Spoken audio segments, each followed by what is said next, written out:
कल 30 हजारी कोर्ट में एक सीबीआई रेड हुई थी, एक ट्रैप हुआ था जो मैंने करवाया था। अब इस रिलेशन में बहुत सारी बातें चल रही हैं, क्यों करवाया था इस बारे में किसी को नहीं पता। कुछ बातें शेयर मैं आप लोगों से करना चाहती हूँ। कुछ दिनों पहले मुझे एक क्लाइंट मिला था। क्लाइंट क्या, बहुत ही एक गरीब आदमी था। गरीब मतलब इस हद तक का गरीब जिसके घर में खाने को भी कुछ ना हो, इस तरीके का। गाड़ियां धोने का वो काम करता था। उसके ऊपर एक मुकदमा दर्ज हुआ निहाल विहार पुलिस स्टेशन में। उसके रिगार्डिंग उसके घर वालों ने हमें अप्रोच किया कि उन्हें मतलब बेल करवानी है, उसकी जमानत करवानी है। जमानत के लिए हमने एक एप्लीकेशन लगाई जो कि कहाँ पे लिस्ट हुई, 30 हजारी कोर्ट में 178 नंबर रूम में सेशन कोर्ट। तो मैं अपने बारे में बता दूं, मेरा नाम निशा गौड़ है, मैं एडवोकेट हूं पेशे से, और मैंने उसकी एप्लीकेशन लगाई थी, धनुष राज जिसका नाम था। तो शुरुआत में एक नॉर्मल मतलब जो जैसे होता है, बेल लगी है, हम गए हैं। तो पहले दिन जैसे हम गए तो वहां पे जो रीडर थे जो अरेस्ट हुए हैं, संजीव सदाना, उसने मुझे कहा कि आप ये विड्रॉ कर लो। तो मैंने कहा क्यों? तो उसने कहा कि ये अलाउ नहीं होगी। तो मैंने पूछा कि अच्छा ठीक है, आर्गुमेंट कुछ कुछ होगा, मतलब जैसा भी तो करेंगे उसको, जो भी करेंगे। बोले नहीं नहीं नहीं, तो डिसमिस हो जाएगी, मैं आपको बता रहा हूँ पहले ही। तो मुझे लगा ये कैसा आदमी है, तो मुझे लगा कोई बात नहीं, आप आर्गुमेंट करवाओ, होगी तो हो जाएगी, कोई बात नहीं है ऐसी। तो हमने मतलब आर्गुमेंट सच कुछ हुई नहीं, दो बातें हुई और वो बेल डिसमिस हो गई। ठीक है, कोई बात नहीं, ऐसा हो जाता है, पहली बेल डिसमिस हो जाती है, कोई बात नहीं है। उसके बाद मेरी उस केस के आईओ से बात हुई। आईओ ने मुझे एक बहुत ही अजीब बात कही। उसने मुझे कहा वो आपसे कुछ चाहते हैं और आप उनको दे नहीं रहे हो, तो आपको बेल कैसे मिलेगी? मैंने कहा कौन? तो मैंने कहा कंप्लेनेंट कुछ चाहता है। तो उसने कहा नहीं, कंप्लेनेंट नहीं, माननीय कोर्ट आपसे कुछ चाहती है और आप दे नहीं रहे तो आपको बेल नहीं मिलेगी। मैंने कहा अच्छा, वो मतलब उनका कहना था वहां के कोर्ट स्टाफ से आप मिलो। तो मुझे कुछ चीज़ें समझ आने लगी कि कुछ ऐसा गलत वहाँ पे हो रहा है। तो मैं वहाँ के जो रीडर था संजीव सदाना, उससे मिली। वो बात सच थी, उसने मुझसे 30 हजार रुपये की डिमांड करी कि 30 हजार रुपये आपके लगेंगे, आपकी बेल हो जाएगी, और नहीं देंगे तो बेल नहीं होगी, भूल जाओ इसको कि बेल हो जाएगी। तो ये मेरे लिए बहुत ही शॉकिंग था। पहले तो ये मेरे लिए बहुत ही ज़्यादा शर्म की बात थी कि एक पुलिस वाला मुझे कह रहा है कि कोर्ट आपसे कुछ लेने के बाद आपको जमानत देगी, नहीं तो नहीं मिलेगी, कुछ भी कर लो। कहीं ना कहीं it was a challenge for me, मेरे लिए एक चैलेंज था कि भाई आप या तो हाई कोर्ट चले जाओ, वहां से हो सकता है आपको रिलीफ। इस कोर्ट से आपको जो है रिलीफ नहीं मिलेगा। आप अगर पैसा देंगी तो आपको रिलीफ मिलेगा, अदरवाइज आपको रिलीफ नहीं मिलेगा। तो अब इस केस में एक वकील क्या करे?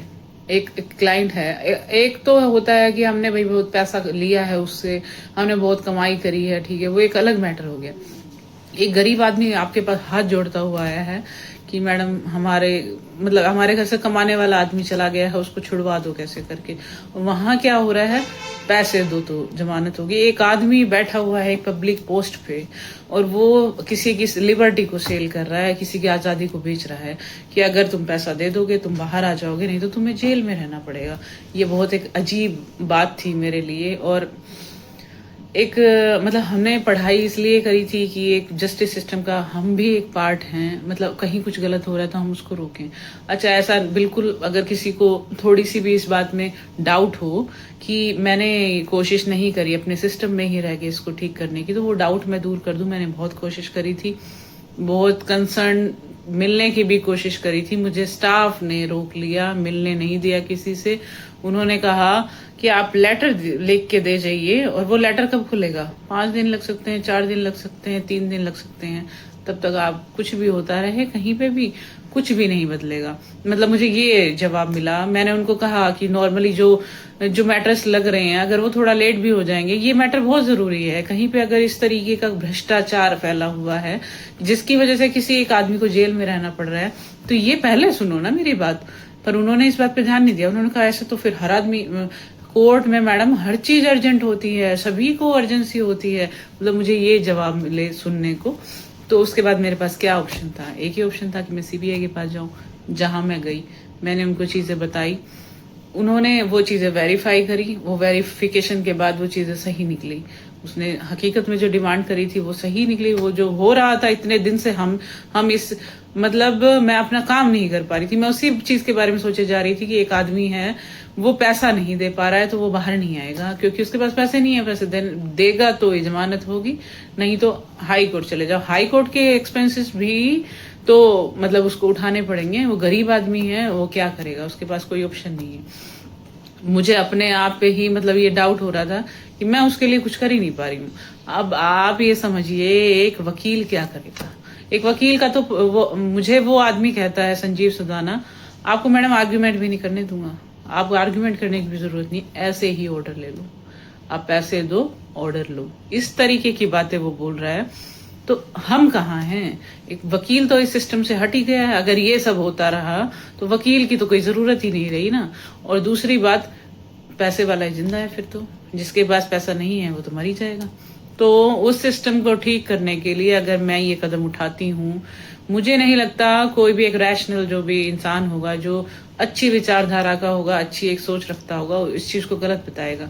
जो गलत है, गंदगी है, हटाने का काम तो करना पड़ेगा ना। जो एक आदमी लायक ही नहीं है किसी पोस्ट पर रहने की। बाकी इंक्वायरी हो रही है, सारी चीजें सामने आएंगी, पर मैं अपना मोटिव, मेरा मोटिव, कोई ये मुझे कहेगा ये पागल है, इसको क्या ही जरूरत थी, इसने ऐसा क्यों किया, इसको क्या पड़ी हुई थी, तो मुझे ये पड़ी हुई थी। आप समझिए, हम भी कहीं कहीं ना कहीं एग्रीव्ड हो रहे थे उस चीज का।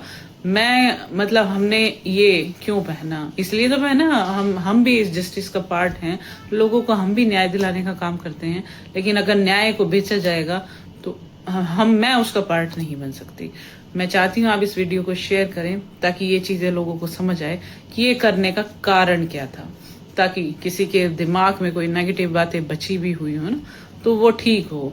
हम वकील भी इसी सिस्टम का पार्ट हैं और हम भी इसी तरीके के काम करते रहेंगे। हम एक कसम खाते रहेंगे, एकजुट होकर इस तरीके का काम करेंगे, कहीं पे भी ऐसा ना हो। मैं चाहती हूँ आप सब भी यही काम करें। ये गलत नहीं है, यही सही है, यही सही तरीका है और कोई तरीका हमारे पास है नहीं।